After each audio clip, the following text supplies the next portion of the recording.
तो आज का जो टॉपिक है वो है क्या टॉपिक है आज? पीछे क्या दिख रहा है ना? Pressure belt. प्रेशर बेल्ट के बारे में आज हम लोग बात करेंगे। और प्रेशर बेल्ट के लिए बात हम लोग क्यों करेंगे? प्रेशर बेल्ट क्यों पढ़ते हैं हम लोग? कोई बता सकता है? Why we learn and teach? नहीं, फिर भी इसकी सिग्निफिकेंस क्या है, क्या वजह है, क्या होता है भाई? सर क्लाइमेट और किसी जगह का वेदर प्रेडिक्ट करने के लिए सर विंड्स का काफी इन्फ्लुएंस होता है किसी जगह क्लाइमेट सर विंड्स प्रेडिक्ट कर सकते हैं। हाँ, विंड प्रेडिक्ट कर सकते हैं डेफिनेटली। कहीं ना कहीं विंड्स को उसका पैटर्न समझने के लिए कैसे चलती हैं, क्या है क्या नहीं है, विंड्स को समझ लेंगे तो भाई अपने वेदर को समझ लेंगे, वेदर को समझ लेंगे तो अपने क्लाइमेट को समझ लेंगे, क्लाइमेट को समझ लेंगे तो क्लाइमेट को चेंज होने से बचा लेंगे, है ना? तो प्रेशर बेल्ट इस वजह से पढ़ना जरूरी है। अब प्रेशर बेल्ट में दो वर्ड है, एक है प्रेशर, एक है बेल्ट। इसका मतलब, अब मैं इतना ऊपर नहीं हो सकता, तो प्रेशर की एक बेल्ट है। बेल्ट का मतलब क्या है? ऐसे बेल्ट है ना, बेल्ट होती है ना, सब लोग पहनते हो, है ना? प्रेशर बेल्ट है ऐसे। ये प्रेशर की बेल्ट अर्थ पे अलग अलग जगहों पर पाई जाती है। प्रेशर की एक पर्टिकुलर एक प्रेशर है, उसकी एक पूरी रेंज है जो ग्लोब पर पर्टिकुलर कुछ कुछ जगहों पे पाई जाती है। कहीं पे प्रेशर कम है, कहीं पे कुछ ज़्यादा है। तो यही सारी बातें देखेंगे और कुछ स्लाइड में कुछ बेसिक सी इन्फॉर्मेशन दी गई है, वो सब आपको सब पता है। हम पूरे तरीके से आज बहुत तगड़े से देखेंगे इसको, मतलब एक एक चीज़ आपकी क्लियर होगी, है ना? तो कुछ बेसिक इन्फॉर्मेशन है जो हम लोग सबसे पहले देख लें। जैसे कि भाई प्रेशर क्या है, व्हाट इज प्रेशर, है ना? तो it refers to the force per unit area exerted against a surface by the weight of the air above that surface. सबको पता है। मेजरमेंट ऑफ प्रेशर कैसे किया जाता है? यूनिट मिलीबार होती है, इंस्ट्रूमेंट बैरोमीटर होता है, और ये जो है ना 1013.25 MB और 760 mm, ये एटमॉस्फेरिक प्रेशर सी लेवल पे होता है। ये बेसिक इंफॉर्मेशन आपको पता होनी चाहिए। नेक्स्ट, अब होता क्या कि भाई प्रेशर कहीं पर है, एटमॉस्फेरिक प्रेशर, तो एटमॉस्फेरिक प्रेशर को क्या हम लोग फील करते हैं, हम और आप? कैसे फील करते हैं, क्या हो, क्या फायदा? कम अगेन, फिर से एक बार बताइए। हाँ ठीक है। कैसे करता है? अगर एटमॉस्फेरिक प्रेशर एकदम से कम हो जाए तो हो क्या जाएगा? नोज ब्लीड करने लगती है। Very good.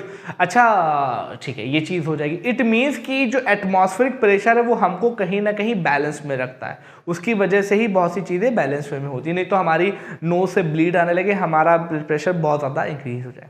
तो इसके सिग्निफिकेंस ये हैं, है ना? इसको नापा इस तरीके से जाता है, और भी कई सिग्निफिकेंस है, लेकिन आज जो हम पूरा फोकस करेंगे प्रेशर बेल्ट के ऊपर। एक दो चीज और, आइसोबार। आइसोबार क्या होता है? व्हाट इज आइस है?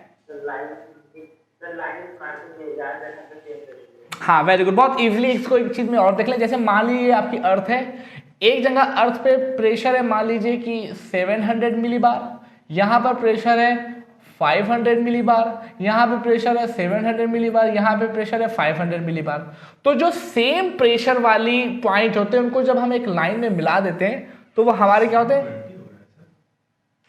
Second NTSC।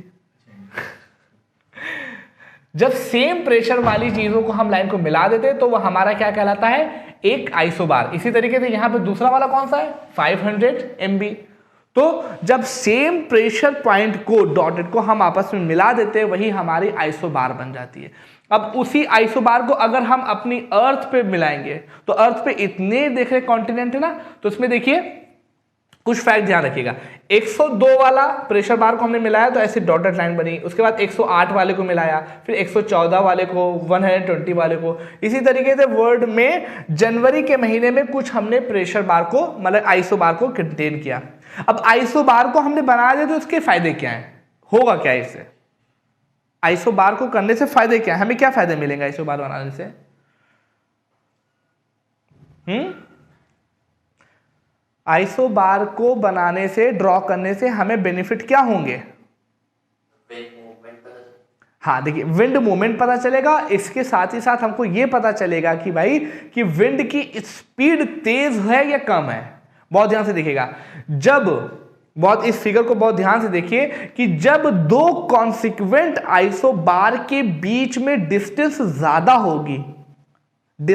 ज्यादा होगी तो वहां पर इस जो आपकी विंड की स्पीड है वो रिलेटिवली कम होगी, और जिन दो आइसोबार के बीच में डिस्टेंस कम होगी वहां पर विंड की स्पीड रिलेटिवली ज्यादा होगी। जस्ट सी, यहां पर देखिए, यहां पर डिस्टेंस कितनी है, इतनी है, यहां पर डिस्टेंस देखिए कितनी है, इतनी। ठीक है, हमने इसको माना 1, इसको माना 2, तो बताइए स्पीड कहां पे ज्यादा होगी, ऑब्वियसली 1 में। तो आइसोबार के ये कुछ बेनिफिट हैं, इन सब चीजों का हम लोग यूज करेंगे, अभी ध्यान देखिएगा। आइसोबार का मतलब समझ में आ गया, आगे बढ़े। ठीक है, ठीक है। अब आइए प्रेशर ग्रेडियंट। प्रेशर ग्रेडियंट का मतलब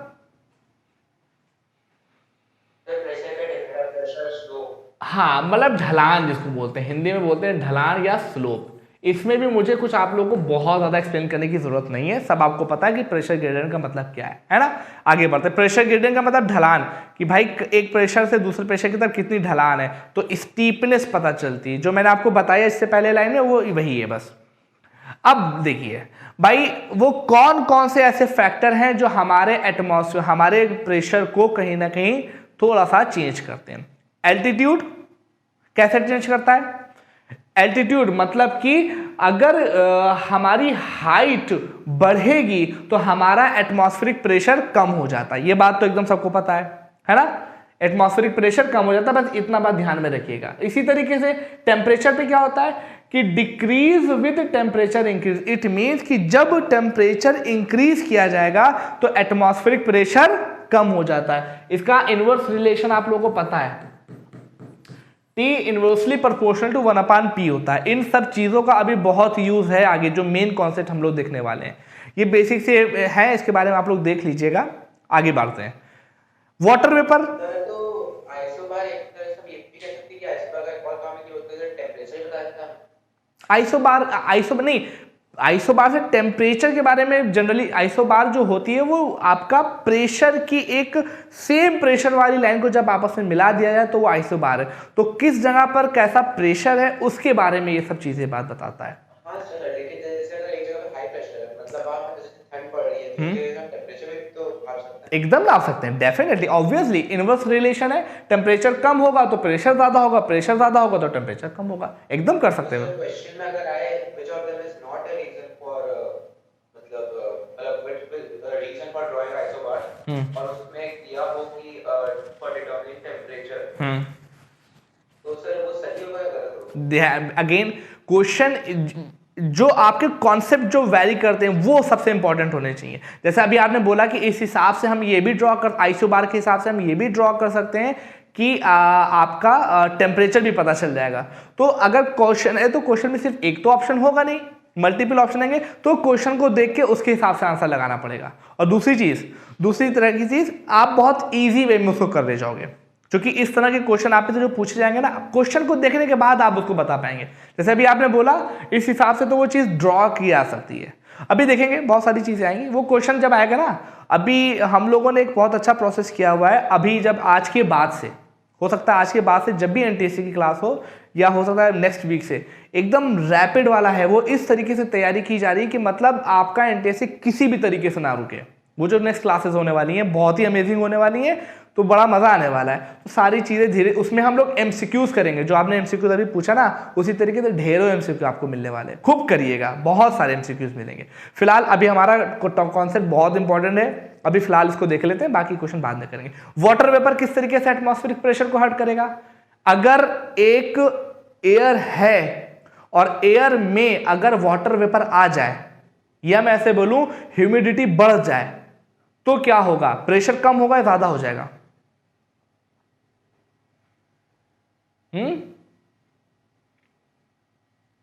अगर देखिए, अगर एक यूनिट ऑफ एयर है, मतलब कहीं पर एक थोड़ी सी एयर है और उसमें वाटर वेपर इंक्रीज हो जाए, मतलब वाटर वेपर उसमें इंक्लूड हो जाए, तो एयर का प्रेशर वहां पर कम होगा या ज्यादा होगा।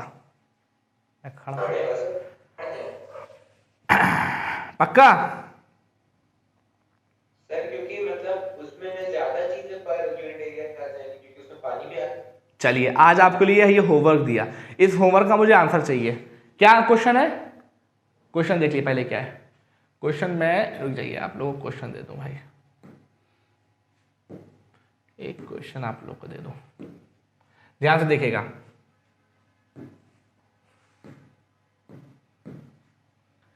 क्वेश्चन है कि what will happen to atmospheric pressure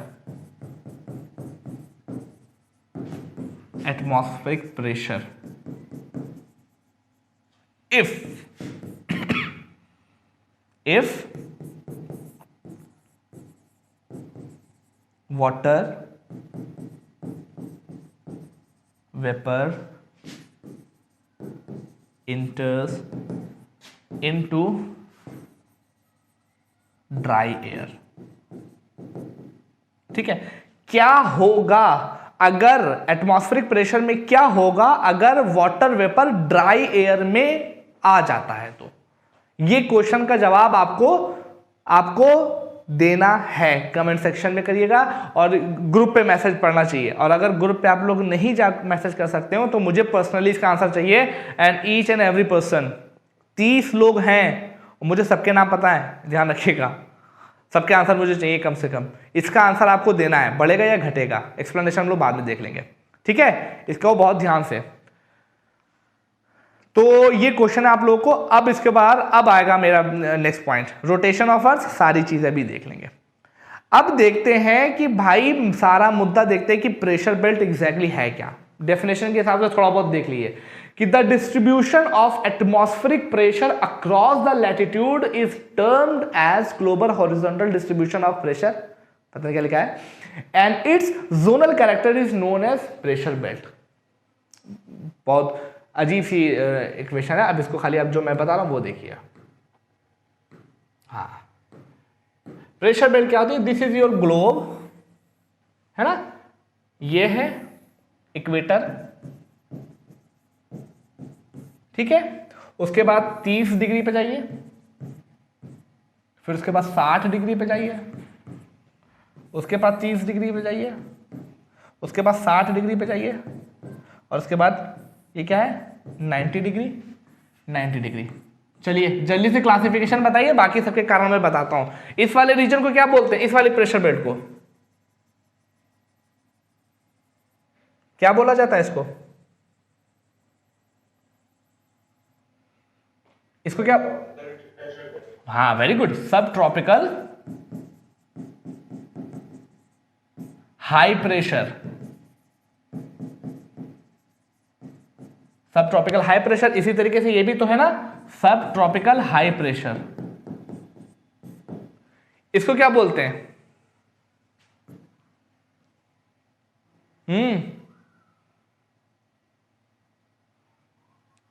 temperate pressure belt of high. देखिए, सब polar low pressure,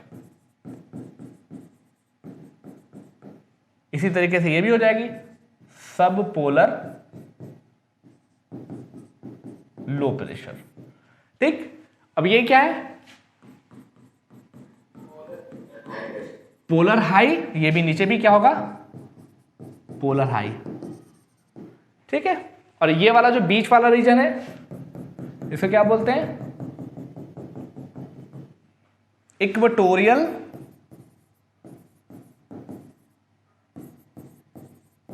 low pressure.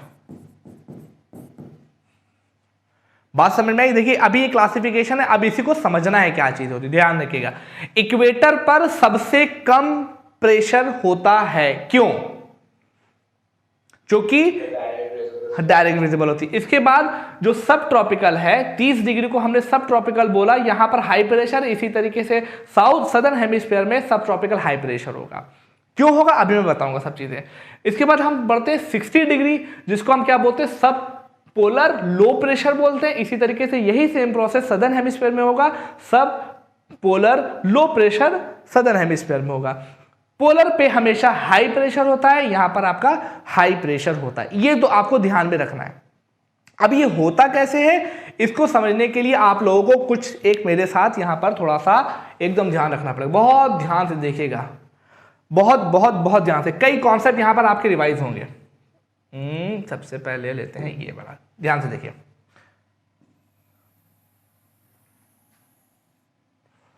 ये मान लीजिए कि आपका क्या है, नदर्न हेमिस्फीयर। बहुत ध्यान से देखिएगा, बहुत तगड़ी से बताने जा रहे हैं। ये आपका क्या है, नदर्न हेमिस्फीयर, ठीक है। ये आपका मान लीजिए इक्वेटर, और ये क्या है आपका 90 डिग्री। अब 0 डिग्री है, 0 डिग्री इधर वाला अगर आप जाएंगे तो क्या हो जाएगा, सदर्न हेमिस्फीयर हो जाएगा। अभी सिर्फ हम नदर्न हेमिस्फीयर का एक पोर्शन ले रहे हैं। बहुत ध्यान से देखिएगा, बहुत बहुत बहुत ज्यादा ध्यान से देखिएगा। होगा क्या, होगा क्या, इक्वेटर पर सबसे ज्यादा इंसोलेशन होता है, बात सबको पता है। तो इक्वेटर पे जब सबसे ज्यादा इंसोलेशन होगा तो यहां पर इंसोलेशन होने के बाद यहां का जो टेम्परेचर होगा वो क्या होगा, बढ़ जाएगा।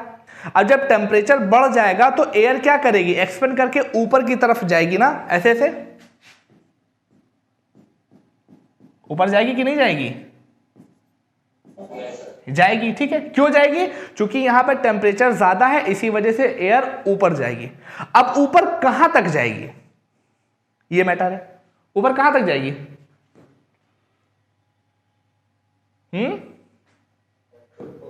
Exactly, yes, very good. कहां तक जाएगी, ट्रोपोपॉज। तो ये हमने ड्रॉ किया ट्रोपोपॉज।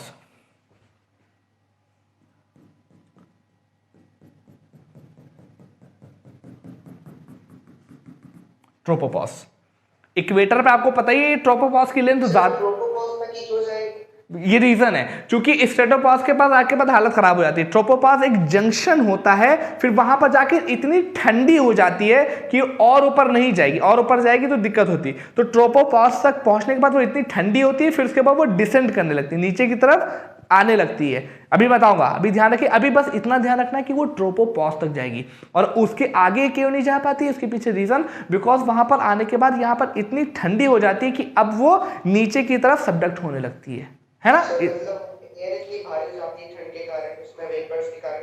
नीचे आ जाती। अभी देखिएगा, ये बात यहां तक क्लियर है कि एयर ऊपर उठी और ट्रोपोपॉज तक पहुंच गई, है ना। अब ध्यान देखिएगा, बहुत बहुत बहुत ध्यान से देखिएगा। ये जब इधर चली गई तो यहां पर आ गई ठंडी। तो अब ठंडी होने के बाद क्या होगा, यहां तक पहुंच गई, ठंडी हो गई, तो होगा क्या, एयर या तो 0 डिग्री की इस तरफ जाएगी, है ना, और या तो इस तरफ जाएगी।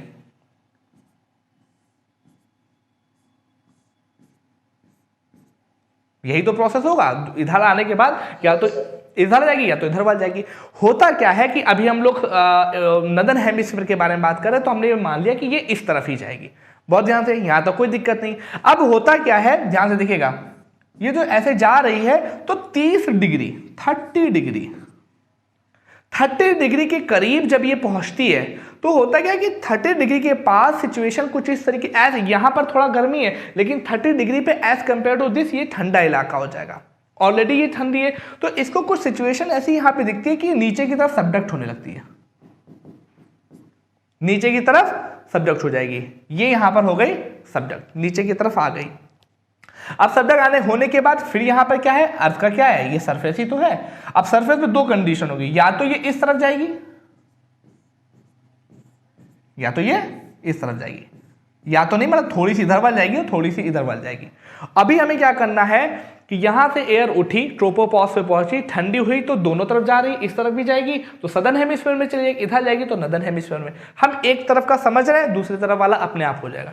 इस तरफ चली और 30 डिग्री पहुंचने के बाद ये नीचे की तरफ कंप्रेस होने लगती है। बहुत बहुत ध्यान से देखिएगा, जहां पर ये कंप्रेस हो रही होती है, अब जब ये हवा ठंडी है, ठंडी हवा नीचे की तरफ आएगी तो प्रेशर अपने आप बढ़ जाएगा ना। इसी वजह से जो 30 डिग्री वाला होता है इसको हम लोग क्या बोल देते हैं, सब ट्रॉपिकल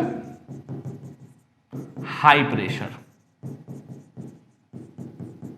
तो सब ट्रॉपिकल 30 पे पहुंचने के बाद हाई प्रेशर हो गई। अब ये जमीन पे जैसे पहुंचेगी तो या तो ये इस तरफ जाएगी या तो ये इस तरफ जाएगी, ठीक है। तो ये इस तरफ पहुंचने के बाद फिर इक्वेटर पे पहुंचती है और यहां पे ये देखा एक साइकिल पूरा कंप्लीट हो गया, पूरा यहां से स्टार्ट हो गया, साइकिल कंप्लीट हो गया ना। बात क्लियर है?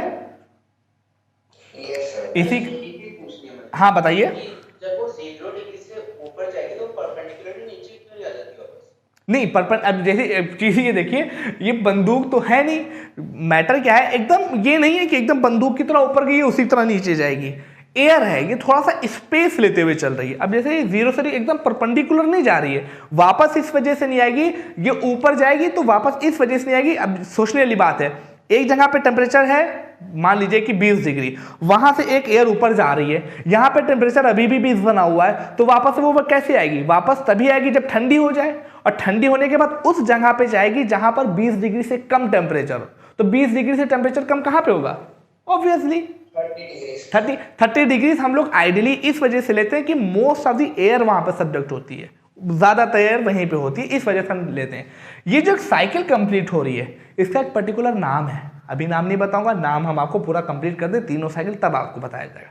ये साइकिल कंप्लीट है, किसी को कोई डाउट तो नहीं है इसमें, ठीक। चलिए अब देखिए, अब आपको ये बात पता है, अब दूसरी चीज है, आपको ये बात पता है कि 90 डिग्री पे क्या होगा, टेम्परेचर बहुत कम है, पोल पे क्या होगा, टेम्परेचर बहुत कम है। जब टेम्परेचर कम है तो यहां पे क्या बना हुआ है, हाई प्रेशर बना हुआ है ना। और अब इसके अलावा ये 30 डिग्री था, तो अब यहां पर हमने मान लिया कि ये हमारा है 60 डिग्री। ध्यान से देखिएगा, बहुत ध्यान से देखिएगा, अभी चीजें हो जाएंगी क्लियर। ये है हमारा हाई प्रेशर, तो अब इसके बाद लो प्रेशर कहां पे होगा, जाहिर सी बात है 90 से कम में होगा, तो हमने मान लिया कि 90 पे लो प्रेशर है, क्योंकि यहां पर टेम्परेचर बहुत ज्यादा है इस वजह से प्रेशर कम है। और यहां पर क्या है, टेम्परेचर एज कंपेयर टू पोल क्या है, यहां पर कम है, तो यहां पर प्रेशर कैसा हो जाएगा, यहां पर प्रेशर कैसा हो जाएगा, ध्यान से देखिए, जीरो, देखिए यहां पर प्रेशर कैसा है, लो प्रेशर, यहां पे कैसा है, हाई, यहां पे कैसा होगा, लो प्रेशर, और फिर यहां पे कैसा है, हाई प्रेशर। इट मीन्स कि यहां से एक एयर चलेगी जो इस तरफ चलेगी, इस तरफ ये एयर चलेगी। ये बात क्लियर है सबको कि नहीं। अब जब यहां से यहां तक एयर पहुंची तो यहां पर थोड़ी सी होगी गर्म एज कंपेयर टू पोल, जब यहां से गर्म होगी तो फिर ये एयर कैसे जाएगी, ऊपर की तरफ उठेगी, ऊपर की तरफ उठेगी, और इसमें से कुछ एयर इस तरफ जा रही और इसमें से कुछ एयर एक इस तरफ जाएगी। यही जनरली होगा जैसे वहां पे हुआ था। अब होगा क्या कि यहां पर हाई प्रेशर, यहां पर है लो प्रेशर, कुछ एयर इस तरफ चली गई, कुछ एयर इस तरफ चली गई, तो जब एयर यहां पे चली तो सबडक्ट होकर नीचे की तरफ वापस आ जाएगी। ये ऊपर से आ रही, ध्यान रखिएगा, ये ऊपर से आ रही है, ये नीचे है लेकिन ये ऊपर से आ रही है। तो ये आप देखिए, ये भी तो एक साइकिल कंप्लीट हुआ, ठीक है, ये भी तो एक साइकिल कंप्लीट हुआ। अब एक चीज का थोड़ा ध्यान रखना है, थोड़ा सा ध्यान रखिएगा यहां पे। देखिए ये जो एयर यहां से इस तरफ चली थी, तो अब होगा क्या, यहां पर है लो प्रेशर और यहां पर क्या था, हाई प्रेशर, ठीक है, यहां पर है लो प्रेशर, यहां पे था हाई प्रेशर। ये एयर जब इस तरफ चली थी तो फिर ये धीरे, ये प्रेशर है लो प्रेशर, तो यहां पे जो एयर चली थी वो यहां पे आई है, हाई प्रेशर है ना, तो ये लो प्रेशर की तरफ चली, यहां पे आई, इधर वाल से एयर आई, इधर वाल से एयर आई, दोनों पर। लो प्रेशर है कि हाई प्रेशर है? देखिए फिर मैं बोल रहा हूं, जीरो पे कितना है, लो प्रेशर, यहां पे क्या है, हाई प्रेशर, यहां पे क्या है, लो प्रेशर, यहां पे क्या है, हाई प्रेशर, ऑल्टरनेट चल रहा है, ठीक है। तो यहां पर है low pressure, it means high pressure से यहां पर एयर आएगी, हाई प्रेशर से यहां पर एयर आएगी। यहां पर इसके कंपैरिजन में पे तो ये ऊपर की तरफ गई, ऊपर की तरफ गई तो थोड़ी एयर इस तरफ आ गई, इसने एक साइकिल कंप्लीट कर ली। इसी तरीके से कुछ एयर ऊपर गई, ये इधर वाल चलने लगी, यहां पे गई, फिर नीचे की तरफ आई, तो ये भी तो एक साइकिल कंप्लीट हो गई। बात क्लियर है, ये 3 साइकिल कंप्लीट हो रही है। यस, देखिए बहुत इजीली हो जाएगा, बहुत ध्यान से देखिएगा। ये हाई प्रेशर है, ये तो क्लियर, यहां पर हाई प्रेशर, क्लियर, ठीक है। तो अब अगर 90 पे हाई प्रेशर है तो 80 पे कितना होगा एज कंपेयर टू 90, लोअर, 70 पे लोअर सर, 60 पे लोअर, है ना, ये बात ध्यान में। इसी तरीके से अब क्या हुआ कि जो 30 पे हाई प्रेशर था, तो हाई प्रेशर से एयर किसकी तरफ जाती है, लो प्रेशर की तरफ, तो ये कुछ लेयर इधर चली गई, कुछ इधर वाला आएगी, तो एक ये साइकिल कंप्लीट होती है। ये साइकिल सबको क्लियर है, बात क्लियर है। आप ध्यान रखिएगा, आप देखिए 3 साइकिल कंप्लीट। अभी इसकी मैं आपको इमेज दिखाऊंगा। अब यहां पर एक क्वेश्चन का आप लोग जवाब दीजिए, बहुत इंपॉर्टेंट वाला, ध्यान रखिएगा। ये जो ब्लू कलर के ऊपर जो एयर चल रही है ना, ये होती है परमानेंट विंड। जो विंड 30 डिग्री और 0 डिग्री के बीच में चलती है, इसको क्या बोलते हैं?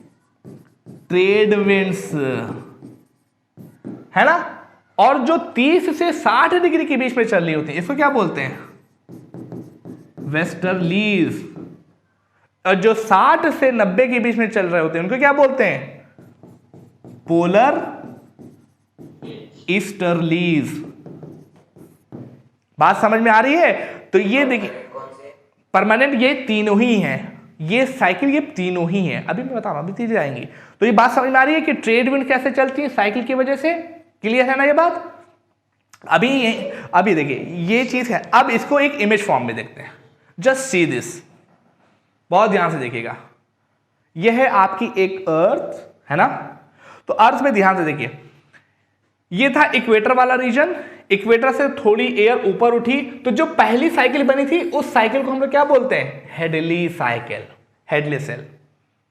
ठीक है। हेडली सेल के बाद जो 60 से 90 डिग्री के बीच में बना था, उसको पोलर सेल बोला जाता है। और जो बीच वाला होता है, इसको बोलते हैं मिड लैटिट्यूड सेल। बात क्लियर है या नहीं? सर क्लियर है, एकदम क्लियर है ना। तो इसी के इंडिया में वेस्टर्लीज और ट्रेड विंड का इफेक्ट है, क्योंकि उसका लैटिट्यूड दोनों बीच में पड़ता है। डेफिनेटली यहां पर आपको सेल क्लियर हो गया, बैक जाके देख लिए। तो अब इसको क्या बोलेंगे? मैं एकदम समझा रहा बच्चों, कहे घबरा रहे हो। इसको बोलते हैं, ये होता है पोलर सेल। कौन सा लास्ट वाला बताइए? लास्ट लाइन में जो दिखा है, दिस वन। हाँ दिखा रहा हूं। हाँ, कौन सा बताइए? इसको समझाना है, बस ध्यान से देखिए। वो जो मैंने आपको एक इमेज दिखाई थी ना, वो नदर्न हेमिस्फीयर का एक पार्शियल इमेज थी। अब देखो, बहुत ध्यान से देखिएगा। देखिए होगा क्या। ये है इक्वेटर, ITCZ है ना। ध्यान से रखिएगा ITCZ क्या होता है, अभी बाद में बता देंगे। ये है इक्वेटर। इक्वेटर के पास सनरेज ऐसे जा रही है, घूम ऐसे पड़ेगी। तो जब पड़ेगी तो होगा क्या, बहुत ध्यान से देखिएगा। इक्वेटर पर इंसोलेशन हुआ, इंसोलेशन के बाद इवेपोरेशन होगा, मतलब कि एयर ऊपर की तरफ आएगी, है ना। तो ध्यान से देखो, एयर ऊपर की तरफ आई, तो कहां तक ऊपर की तरफ आएगी? लगभग आएगी ट्रोपोपॉज तक। ये बात ध्यान है ना, ट्रोपोपॉज तक आएगी, ट्रोपोपॉज तक आएगी। अब ये देखिए, यहां रखिएगा, यहां पे मान ली ट्रोपोपॉज है। अब ट्रोपोपॉज के आने के बाद ये किस तरफ जाती थी? देखिए यहां पे क्या है, मैंने बताया था ना कि यहां पर आपका क्या हो जाता है, हाई प्रेशर होता है। तो ये ऐसे उठी, इसका पार्शियल वाला इमेज देखिए, पार्शियल वाला, तब आपको ज्यादा क्लियर समझ में आएगा। ये इक्वेटर है, यहां से उठी, उठने के बाद ये ट्रोपोपॉज तक पहुंची। ट्रोपोपॉज तक पहुंचने के बाद ये इधर वाल भी जाएगी, इधर वाल भी जाएगी। तो हम अभी नदर्न हेमिस्फीयर वाला देख रहे थे, तो हमने इस तरफ किया, तो ये इस तरफ पहुंची, यहां पर हो गई ठंडी। ठंडी होने के बाद ये इस तरफ चल रही है, यहां तक चली, 30 डिग्री तक पहुंची। और 30 डिग्री से पहुंचने के बाद ठंडी होकर वो नीचे की तरफ आई, इधर वाल भी जाएगी, इधर वाल भी जाएगी। जब इधर वाल जाने के बाद इसने एक साइकिल कंप्लीट किया, इसको हेडले साइकिल बोलते हैं। अब इसको देखिए, ये जो पहली वाली साइकिल दिख रही है, ये वाली, इसको बस इसी पिक्टोरियल में बनाया गया है। यहां पर से एयर उठी, फिर इस तरफ गई, ऐसे गई, फिर 30 डिग्री पहुंची, फिर नीचे की तरफ आई, फिर नीचे की तरफ, फिर यहां पे पहुंच गई। तो एक पूरा साइकिल ये कंप्लीट हो गया। पहली साइकिल को हेडले साइकिल बोलते हैं, दूसरी वाले को मिड लैटिट्यूडनल साइकिल बोलते हैं, और तीसरी वाले को क्या बोलते हैं? पोलर सेल बोल रहे होते हैं। अब बहुत ध्यान रखिएगा कि जो यहीं पर से जो नीचे वाली जो ये एयर थी ना, ये जो एयर दिख रही है, यही एयर जो नीचे वाला पोर्शन होता है, दिस वन, ये वाली जो लेयर्स होती हैं, इनको हम लोग परमानेंट बोलते हैं, परमानेंट विंड बोलते हैं। और परमानेंट विंड कौन कौन सी है? ट्रेड विंड, अगर वो 0 डिग्री और 30 डिग्री के बीच में पाई जा रही तो ट्रेड विंड है। 30 डिग्री और 60 डिग्री के बीच में पाई जा रही तो उसको हम लोग वेस्टर्लीज बोलते हैं। और 60 डिग्री और 90 डिग्री के बीच में पाई जाती है तो हम लोग उसको पोलर ईस्टर्लीज बोलते हैं। अब इसको एक इमेज और देखिए, यहां से चीजें काफी क्लियर होंगी। देखिए, सबसे नंबर 1 पे 0 डिग्री के आसपास इक्वेटोरियल लो प्रेशर। क्यों लो होता है ये मैं आपको बता चुका हूं, और इसी को डोल्ड्रम बोलते हैं। डोल्ड्रम को मैं अभी आगे एक्सप्लेन करूंगा। इसके बाद आता है सब ट्रॉपिकल हाई प्रेशर, जिसको हम लोग हॉर्स लैटिट्यूड भी बोलते हैं। ये नदर्न हेमिस्फीयर में भी है, और सब tropical high pressure southern hemisphere में भी है। इसी तरीके से और जाइए, सब polar low pressure northern hemisphere में भी है, सब polar low pressure southern hemisphere में भी है। हाई प्रेशर पोलर पे नदर्न हेमिस्फीयर में भी है, सदर्न हेमिस्फीयर में भी है। तो अब ध्यान देखिएगा यहां पर ईस्टर्लीज और वेस्टर्लीज कैसे चलती हैं। जैसे मैंने आपको बताया था, नीचे वाला इमेजिन करिएगा, जो नीचे वाली जो पोर्शन थी ना वही आपकी ट्रेड विंड है। तो यहां पर ऐसे हवा उठी, ठंडी हुई, फिर 30 डिग्री की तरफ चली, 30 डिग्री चलने के बाद उसने देखा ठंडी हो गई, ठंडी होने के बाद वो नीचे की तरफ आई, फिर नीचे के आने के बाद जब नीचे पहुंचने के बाद 30 डिग्री नीचे पहुंचने के बाद जो इक्वेटर की तरफ चलती है वो ट्रेड विंड कहलाती है। और ट्रेड विंड होता क्या है, 30 डिग्री से अगर 0 डिग्री तरफ चलेगी, ऐसे चलेगी, तो ऐसे ना चलने के बाद वो किस तरफ मुड़ जाती है, हल्की सी इस तरफ की तरफ बेंड हो जाती है। क्यों बेंड होती है अपने राइट की तरफ? हाँ, कोरियोलिस इफेक्ट की वजह से वो अपने राइट में बेंड हो जाती है। तो जितने भी एयर मास है वो देखिए इस तरफ बेंड हो जाता है, ये हो जाता है। अब अगर सदर्न हेमिस्फीयर में है तो वो लेफ्ट की तरफ बेंड हो जाती है। इसी को हम लोग क्या बोलते हैं, ये जो पूरी विंड चाहे वो ये हो, ये हो, ये हो, ये हो, ये हो, ये हो, इसी को हम लोग ट्रेड विंड बोलते हैं। और ट्रेड विंड कहां पे पाई जाती है? सब ट्रॉपिकल लो प्रेशर नॉर्थ से लेके सब ट्रॉपिकल लो प्रेशर साउथ के बीच में, इस रीजन में पाई जाती है। बात क्लियर है कि नहीं? इसी तरीके से अब इसके ऊपर देखिए, ये है हमारा क्या 30 से 35 डिग्री वाला है, 30 डिग्री, यहां से लेके 60 डिग्री के बीच में। यहां पे क्या होता है, अगेन हाई प्रेशर से लो प्रेशर की तरफ जाएगी, तो लो प्रेशर की तरफ जा रही होती है चूंकि नदर्न हेमिस्फीयर में, तो अपने राइट में बेंड हो जाती है।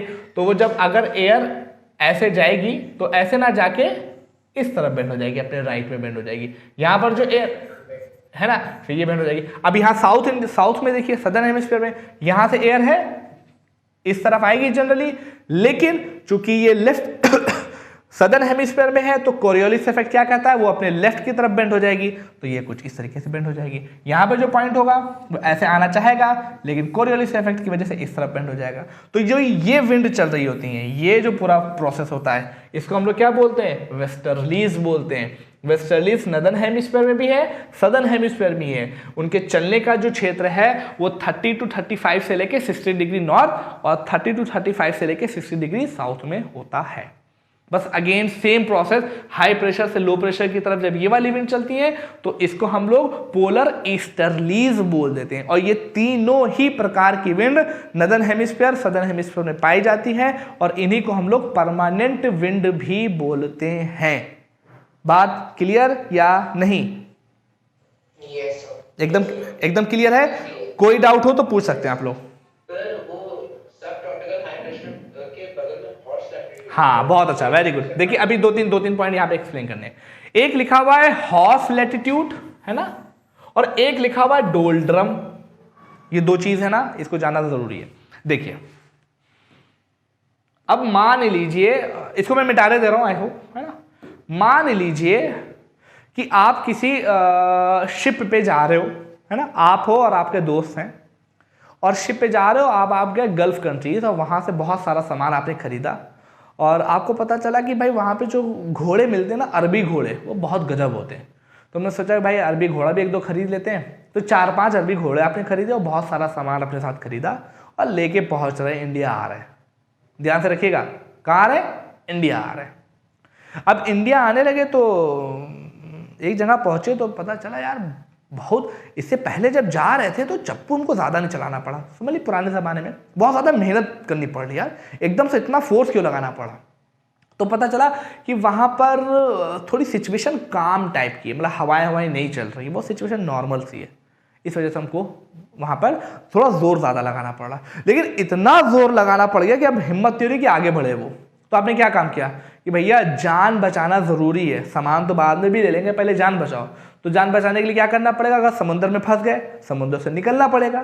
तो समुद्र से निकलने के लिए हमको चप्पू चलाना पड़ेगा, और चप्पू चलाने के लिए एनर्जी चाहिए, एनर्जी हमारे में बची नहीं है। तो हम क्या काम करेंगे कि अपनी नाव के वेट को कम करेंगे।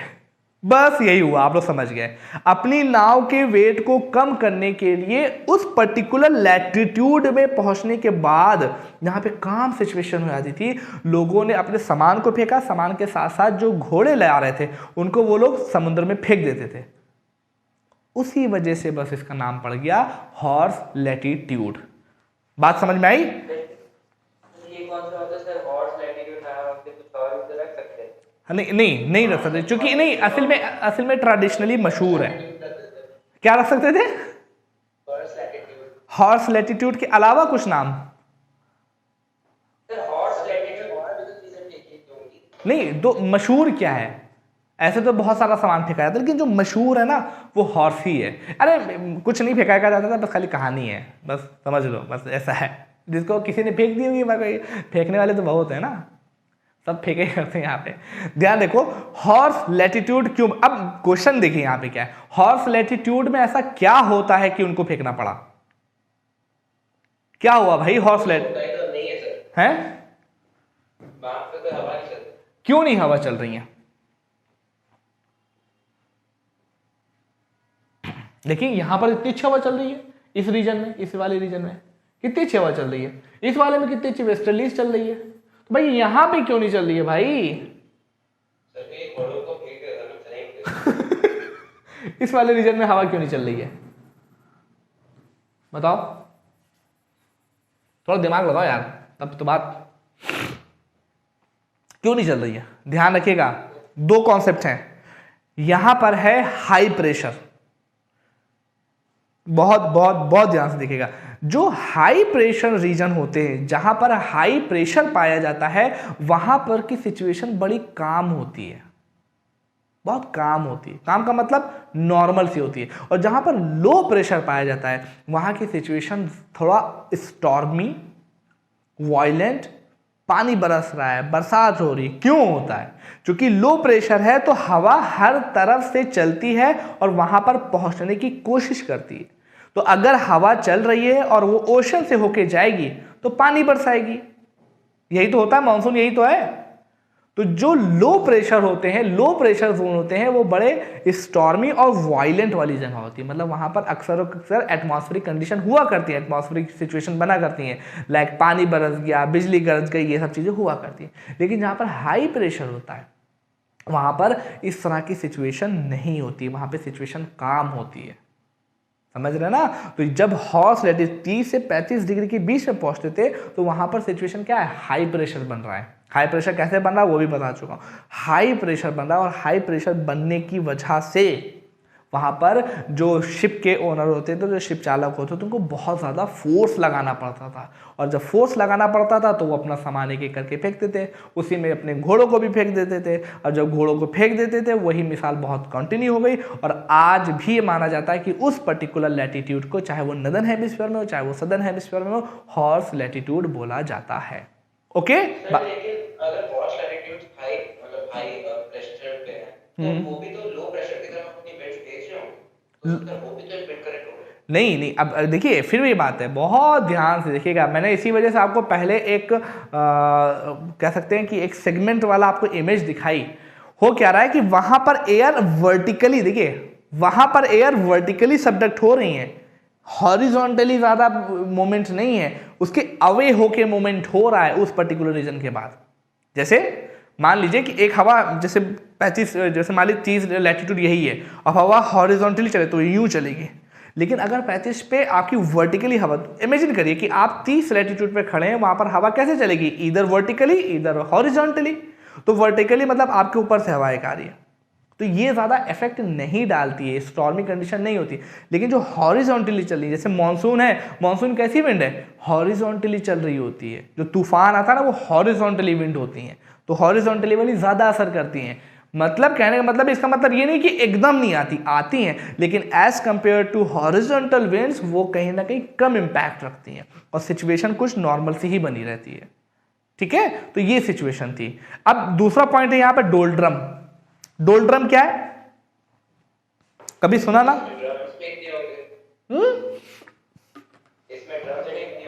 नहीं, डोल्ड्रम नहीं।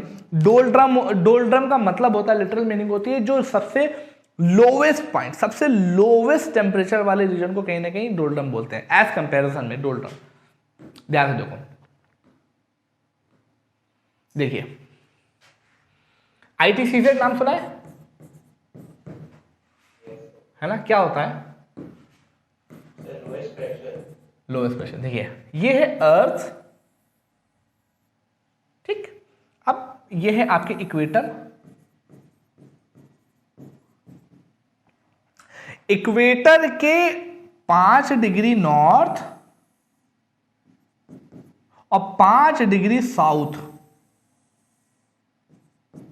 में का जो बीच का रीजन होता है उसको बोला जाता है ITCZ। ITCZ inter tropical convergence zone. क्यों इंटर ट्रॉपिकल कन्वर्जेंस जोन बोला जाता है? बिकॉज इसके ऊपर जो हायर लैटिट्यूड है, इसके ऊपर हायर लैटिट्यूड क्या था? 30 डिग्री, लोअर इसके नीचे क्या था? 30 डिग्री। तो यहां से एयर इधर वाल कन्वर्ज कर रही होती है ना, यही तो होता है inter tropical convergence zone. Inter tropical, tropical का इंटर वाला मतलब कि दोनों तरफ से आ रहा है, कन्वर्जेंस हो रहा है, ऐसा जोन जहां पर इंटर ट्रॉपिकल जो विंड्स है वो कन्वर्ज कर रही है, उस रीजन को हम लोग क्या बोलते हैं? ITCZ। और ये जो ITCZ होता है इसी का एक हिसाब से दूसरा नाम जो होता है वो डोल्ड्रम कहला दिया जाता है। डोल्ड्रम इसका दूसरा नाम कहला दिया जाता है। डोल्ड्रम मतलब लोवेस्ट प्रेशर वाला एरिया। अब ये ITCZ क्या स्टैग्नेंट है? इज ITCZ एज स्टैग्नेंट और नॉट?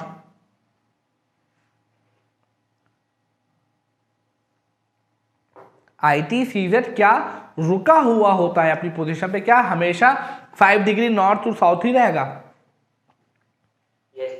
नो। क्यों? ध्यान रखिएगा, ITCZ ये अपेरेंटली मूवमेंट करता है विथ रिस्पेक्ट टू सन। मतलब अगर सन नदर्न हेमिस्फीयर में जा रहा है, मतलब कि इक्वेटर क्या है? जहां पर सन की रेज एकदम नॉर्मली पड़ती हो, और अगर क्या होगा कि कुछ टाइम के बाद जब वो नदर्न हेमिस्फीयर में जा रहा था, ऊपर की तरफ बढ़ रहा होगा, ट्रॉपिक ऑफ कैंसर की तरफ जब बढ़ रहा होगा, तो ITCZ भी सन की अपेरेंटली मूवमेंट में ऊपर की तरफ शिफ्ट हो जाता है। तो ITCZ is a region where low pressure exist entire the air, हर टाइम होता है। और ये ITCZ स्टैग्नेंट, ये स्टेशनरी नहीं है, ये सन की अपेरेंटली मूवमेंट की तरफ से वेरी किया जा सकता है। समर में ये नॉर्थ की तरफ चला आता है और विंटर में ये सदर्न हेमिस्फीयर की तरफ चला आता है। और इसी के आने की वजह से अब देखिए इंडिया की लोकेशन क्या है?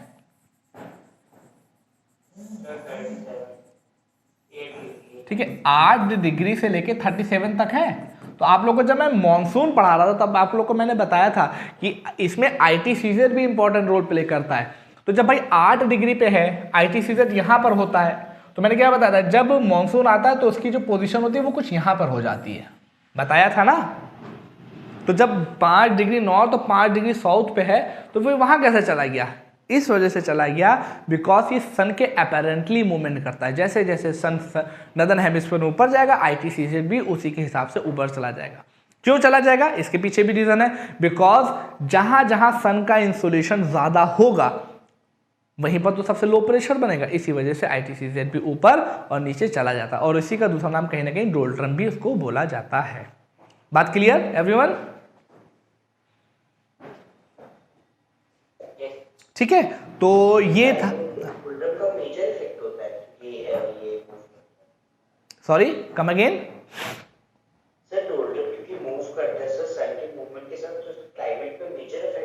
हाँ एकदम होता है। अगर ये मूवमेंट ना होना तो आपके मॉनसून ना आ पाए अच्छे तरीके से। अभी आप आगे आगे जानेंगे, सब चीजें जानेंगे। बहुत बहुत बहुत इंपॉर्टेंट रोल प्ले करता है। और इवन डोल्टन मैंने क्या बताया कि 2 पर्टिकुलर लैटिट्यूड के बीच की दूरी है जहां पर सबसे ज्यादा लो प्रेशर है। लेकिन जब आप इसका कभी वर्ल्ड मैप इसका आप देखेंगे तो कुछ जगहों पे ये बहुत कम होता है, लेकिन जब ये ITCZ आपका कॉन्टिनेंट के ऊपर आता है तो इसके बीच की दूरी बढ़ जाती है, और जब ओशन पे आता है तो इसके बीच की दूरी कम हो जाती है। क्यों? क्योंकि ओशन पे टेम्परेचर जनरली हर जगह सेम होता है, लेकिन जब कॉन्टिनेंट पे आता है तो इसकी ITCZ की बीच की दूरी बढ़ जाती है। अभी इतना नहीं है, फिर वो इतना हो जाता है। जैसे ये 5 डिग्री है ना, तो ऐसे काफ़ी बड़ा बड़ा हो जाता है। कुछ इस तरीके की मूवमेंट होती है, फिर आगे जाके फिर जहाँ पे ओशन पे मिलता है फिर पतला हो जाता है, इस तरह की कुछ मूवमेंट होती है। जब कॉन्टिनेंट पे पहुंचता है तो ITCZ की जो लेंथ होती है बढ़ जाती है, जो विड्थ होती है, और जब ओशन पे आता है तो उसकी विड्थ जो है पतली हो जाती है। क्यों? क्योंकि ओशन पे टेम्परेचर मोस्ट ऑफ द जगह पर सेम होता है, जब सेम होता है तो हर जगह वही पाया जाता है।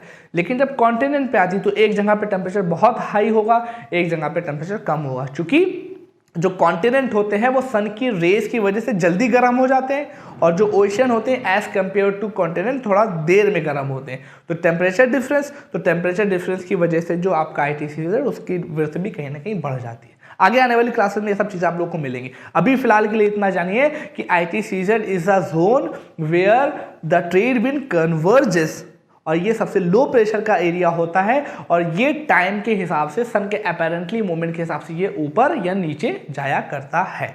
हॉर्स लैटिट्यूड हो गया, सातों बेल्ट आपको पता हो गई है कि 7 तरीके की बेल्ट होती हैं, बेल्ट में किस तरीके का प्रोसेस होता है, ट्रेड विंड क्या है, वेस्टर्लीज क्या है, ईस्टर्लीज क्या है, ये सारी बातें आपको पता चल गई। किसी को कोई क्वेश्चन पूछना हो तो पूछ ले, और नहीं तो मैं इसको बाइंड अप करूं। Sorry, jet stream, very good, jet stream बता दो। बहुत अच्छा क्वेश्चन आप लोगों ने पूछा, जेट स्ट्रीम। एक इमेज में और ड्रॉ करो, चलिए भाई ध्यान से देखना बेटा, बहुत ध्यान से देखो। वही वाला इमेज एक बार मैं कर रहा हूं, ये इमेज थी है ना, और ये वाली इमेज थी, ये वाला साइकिल आपको याद है ना, है ना, इसको ध्यान रखिएगा।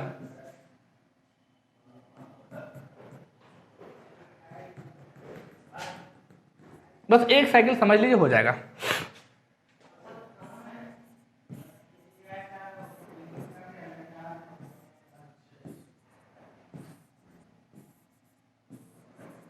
ठीक, ये साइकिल पूरी कंप्लीट हो गई है ना। इसी तरीके से एक साइकिल यहां पर भी थी,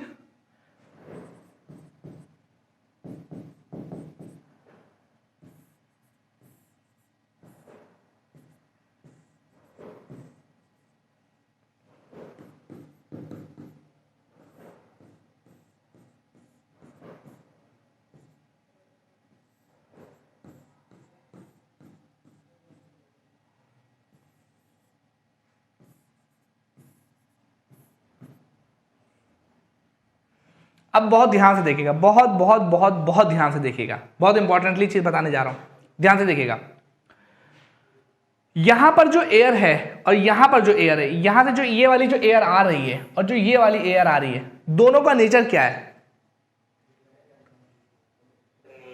नेचर एक ठंडी है और एक कंपैरेटिवली गर्म है ना कि नहीं है? ठीक है, तो होता क्या है, ये बहुत अच्छे तरीके से जब मिक्स नहीं हो पाती, तो जब दोनों का कन्वर्जेंस हुआ यहाँ पर, और उसके बाद बहुत सारी एयर नीचे आ गई, बहुत सारी एयर क्या होती है, नीचे की तरफ आ जाती है। लेकिन कुछ पॉइंट ऐसे होते हैं, कुछ एयर ऐसी होती है जो यहाँ पर रह जाती है। बहुत ध्यान से देखिएगा, यहाँ पर जो ये जहाँ पर इनका कन्वर्जेंस पॉइंट था, वहां पर कुछ एयर रह जाती है। जैसे 30 डिग्री वाला था, इसी तरीके 60 डिग्री, कुछ जगहों पर ये रह जाती है। बात समझ में आ रही है ना? थोड़ी थोड़ी रह जाएगी, एकदम तो है नहीं कि पूरे तरीके से सिंक हो गई या पूरे तरीके से ऊपर की तरफ चली गई। यस, देखिए क्या होता है कि यहां पर जो 30 डिग्री वाला जोन है, इधर वाल से भी एयर आ रही है, इधर वाल से भी एयर आ रही है, तो दोनों सेम नेचर की नहीं है, मतलब एकदम सेम टेम्परेचर दोनों का नहीं है, टेम्परेचर डिफरेंस है।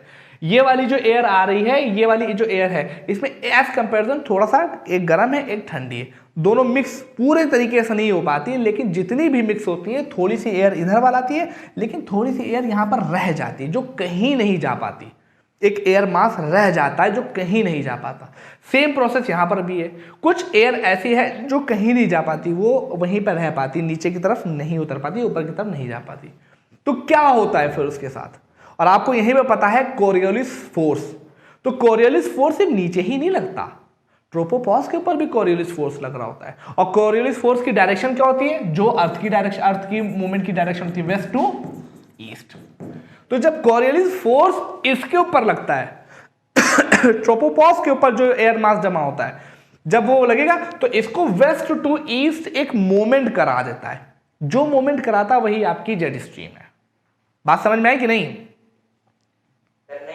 देखो यहां पर एयर आई जो अपना एक नेचर लिए हुई थी, यहां पर जो एयर आई वो अपना एक नेचर ली हुई थी, मतलब एक ठंडी एक गर्म थी एज कंपेयर टू, समझ लो, ठीक है। क्योंकि ये एज कंपेयर टू दिस, चूंकि ये पोल की तरफ से आ रही है और ये इक्वेटर की तरफ से आ रही है, तो गर्म कौन सी, ये वाली गर्म है, ये वाली ज्यादा ठंडी है ना, कंपैरिजन में, है ना। दोनों अच्छे तरीके से नहीं मिक्स हो पाई, जितनी मिक्स हो पाई वो नीचे आ गई, जो अच्छे तरीके से मिक्स नहीं हो पाई, थोड़ी सी एयर यहां पर रह गई ना, तो भाई गई कहां गई, तो कहां गई नहीं, बस वहीं पर रुकी रही। सेम इसी तरीके से यहां पर भी हुआ, यहां पर से जितनी एयर बची थी, यहां से ऊपर उठी एयर, तो कुछ एयर इधर चली गई, कुछ एयर इधर चली गई, यहां पर कुछ एयर रह गई।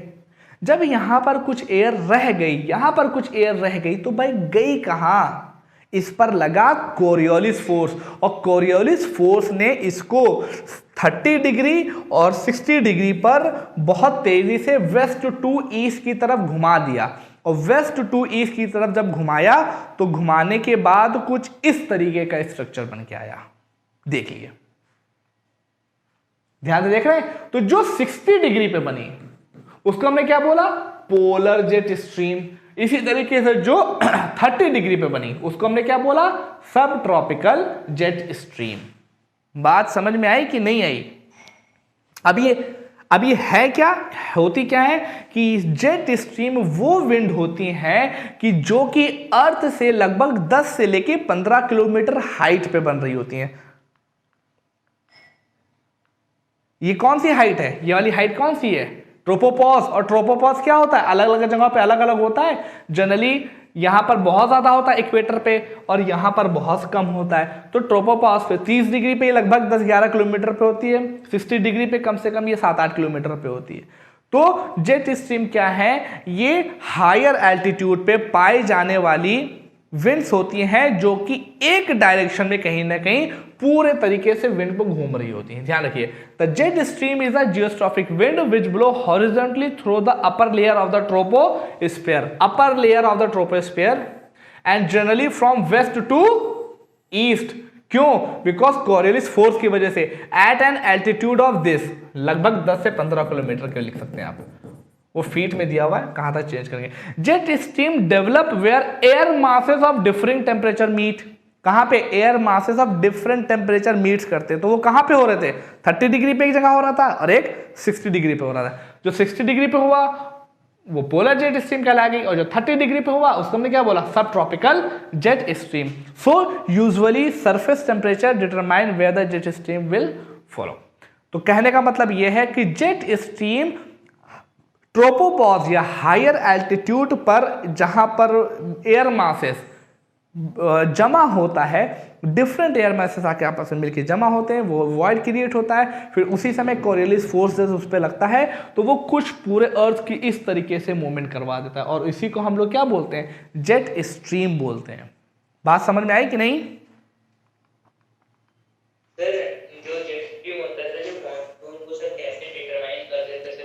हाँ देखिए, एक चीज और, अच्छा क्वेश्चन है, नेक्स्ट अच्छा क्वेश्चन है, देखो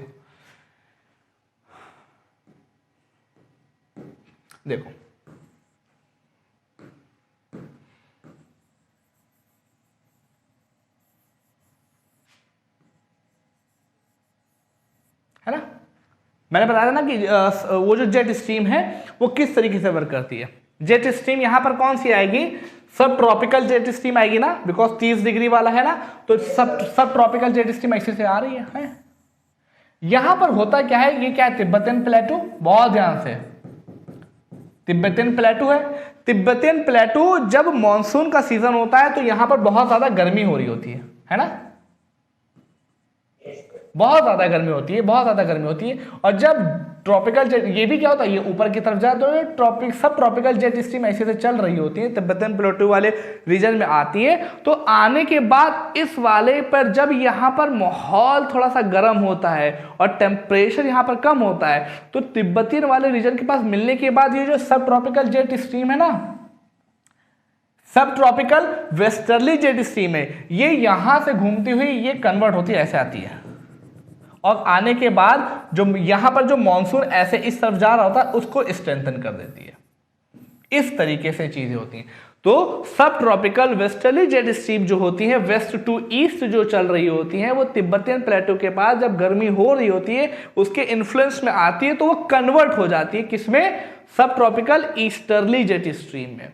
किसमें, सब ट्रॉपिकल ईस्टर्ली जेट स्ट्रीम, और उसका मूवमेंट कुछ इस तरीके से यहाँ से ऐसे होते हुए आती है और फिर इंडियन सब कॉन्टिनेंट में उसी डायरेक्शन में जाती है जहाँ से साउथ वेस्ट मानसून आ रहा हो। तो सपोज है साउथ वेस्ट मानसून आ रहा है और पीछे से धक्का लगा के एक और आ गया साउथ वेस्ट मानसून की हवा, तो क्या करेगी, हमारे मानसून को स्ट्रेंथन कर देती है। साथ में एक और सोमालियन भी होती है, यहाँ पे आपने देखा हॉर्न ऑफ अफ्रीका भी होता है। हॉर्न ऑफ अफ्रीका है एक रीजन है जहाँ पर सोमालियन करंट भी बनती है, तो सोमालियन करंट भी इसी तरीके से जो जारी धक्का यहाँ से वो भी पीछे से थोड़ा सा और धक्का लगा देती है। जब धक्का लगाती है तब भी हमारे मानसून को स्ट्रेंथन करती है। तो सब ट्रॉपिकल वेस्टर्ली जेट स्ट्रीम जो है वो चल रही होती है गर्मियों में समय में, जब वो तिब्बत के पास पहुंचती है तो वहां के एटमॉस्फेरिक कंडीशन के साथ अमलगमेट होने के बाद वो सब ट्रॉपिकल ईस्टर्ली जेट स्ट्रीम में कन्वर्ट होते हुए ये पाथ को फॉलो करते हुए साउथ वेस्ट मानसून में जैसे ही मिलती है तो उसको और थोड़ा पुश मिलता है और हमारा मानसून थोड़ा और अच्छा हो जाता है। बात क्लियर? यस सर कभी भी ऐसा हो सकता है कि सर जो जेट स्ट्रीम है सर वो सर आए ही ना? हाँ हो सकता है, एटमॉस्फेरिक कंडीशन है। अब जेट स्ट्रीम आती क्यों है, कोरियोलिस फोर्स की वजह से। कोरियोलिस फोर्स वहां पर जो 30 डिग्री पे जहां पर विंड मिल रही थी वो याद है ना, जहां पे एयर मास बन रहा होता है, किसी तरीके से एयर मास बने ही ना, है ना, इस तरीके से एयर मास बने, अगर बने तो बहुत हल्का बने तो जेट स्ट्रीम भी हल्की बनेगी। तो ये सब चीजें सब पॉसिबिलिटी है, लेकिन जो जनरल फिनोमिना है वो यही है।